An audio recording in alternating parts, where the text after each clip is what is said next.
दिल्ली में सांसद हूं और बिहार, यूपी, झारखंड से मेरा संबंध है, तो मेरा मन वहां पे चला गया।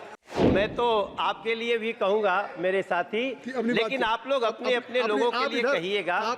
इस देश के लोगों को बहुत खुशी है कि नरेंद्र मोदी सरकार लगातार स्वास्थ्य के बजट में वृद्धि कर रही है। इस बार भी कई लोगों की बातचीत में आया है कि जो स्वास्थ्य का बजट पिछली बार 80,517 करोड़ था, अब वो 90,958 करोड़ का बजट है।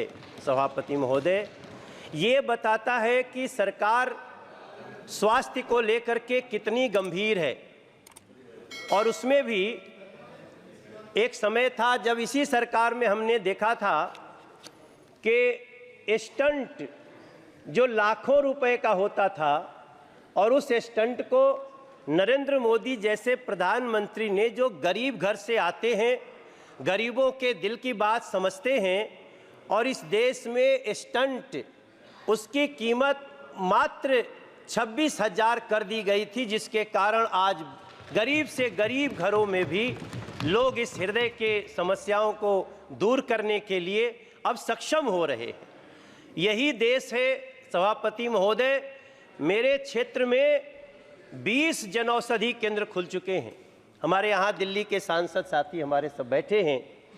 दिल्ली में जनौषधि केंद्र के खुलने से जो दवाई 600 रुपये में एक पत्ता मिलती थी, वही दवाई लगभग 60 रुपये में मिल जाती है, मात्र 60 रुपये में। और इस बजट में वैसे तो बहुत सारी बातें हैं, लेकिन एक ऐसा प्रावधान किया गया है जिसने खुशी के आंसू लाए हैं उन लोगों के मन में, उनके आंखों में, जो लोग कैंसर से पीड़ित होते थे या उनके परिवार के लोग कैंसर से पीड़ित होते थे।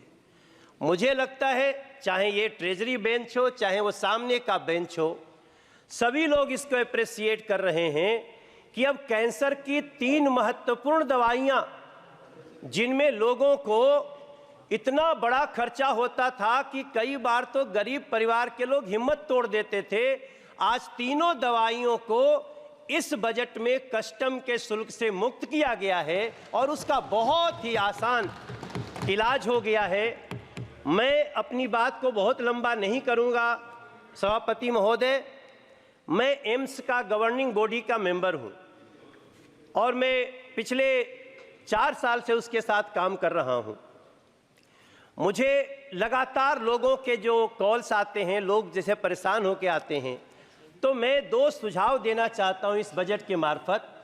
जो आदरणीय अर्जुन राम मेघवाल जी बैठे हैं और हमारे मंत्री जी बैठे हैं, हमारे एम्स में जितने लोग आते हैं, इलाज तो उनका तुरंत शुरू हो जाता है, लेकिन उनको बेड की बहुत भारी समस्या होती है।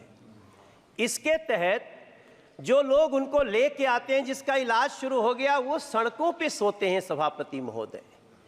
उनके परिजन जो रहते हैं वो इतने बुरे स्थिति में होते हैं कि इलाज तो जिसका हो रहा है, बाकी जो जीवन होता है वो बड़ा दयनीय होता है। मेरी प्रार्थना है, दिल्ली में हम सब कोशिश करेंगे कि हम डीडीए के मार्फत जगह दिलाएं बिहार के लिए, क्योंकि बिहार के सबसे ज़्यादा मरीज आते हैं सभापति महोदय। बिहार झारखंड के लिए एक ऐसा भवन बने जहां जो उनके मरीज आए या लोग आए तो पहले वहीं उनके संबंधित डॉक्टर देख लें किस स्थिति में आए हैं, कहां भेजना है।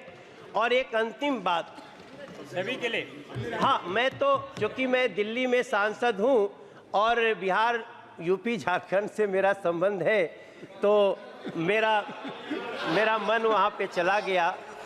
तो हाँ, नहीं, बिल्कुल, मैं तो आपके लिए भी कहूंगा मेरे साथी, लेकिन आप लोग अपने अपने लोगों के लिए कहिएगा। आप चेयर को एड्रेस करें। जी सभापति महोदय, इधर मत देखिए। तो हम जमीन दिलवाने में भी मदद करेंगे सिर्फ, और मुझे जो मैं अंदर कमेटी में बैठता हूं, एम्स इसको करने में बहुत उत्सुक होगा, ये हमारा विश्वास है।